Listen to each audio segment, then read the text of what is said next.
मी अरुण घोडके. शिवचिंतन. राजमाता जिजाऊसाहेब आणि शिवबाराजे या दोघांनाही तत्कालीन परिस्थितीप्रमाणे जहागीरदारांच्या कुटुंबासारखे सुखसोहळ्याचे दिवस साजरे करता आले असते. कोणत्यातरी राजाच्या दरबारी रुबाब मिरवता आला असता. त्या काळी असणारे राजे राजवाडे यांच्या मिठाला जागून स्वामीनिष्ठा बहाल करता आली असती. पण हा मार्ग या माता पुत्रांना सरळचा वाटला नाही. सत्याचा आणि स्वाभिमानाचा मुळीच वाटला नाही. म्हणूनच जिजाऊसाहेबांच्या मनाने प्रथम बंड केले.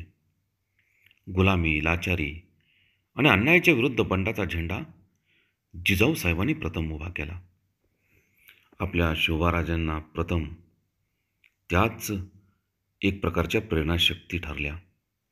राष्ट्रासाठी सर्व सुखावरती पाणी सोडणारी आणि त्याग व बलिदानाची प्रेरणा स्वतःच्या घरातून प्रेरित करणारी त्या आदिशक्तीच होत्या.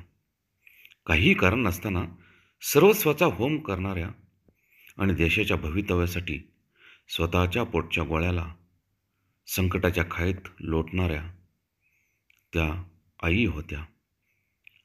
राजनीती, धर्मगुरू, नीतिगुरू, राजगुरू सर्वस्व या त्याच होत्या. त्या मातारूपी दिव्य शक्तीने मनात आणले असते तर आदर्श मूल्यांची जपणूक करून स्वतःच्या मुलाला घडवले नसते तर शिवछत्रपतींच्या रूपामध्ये शिवबाराजे मिळाले नसते. बहुत काय बोलणे. राम, कृष्ण, हरी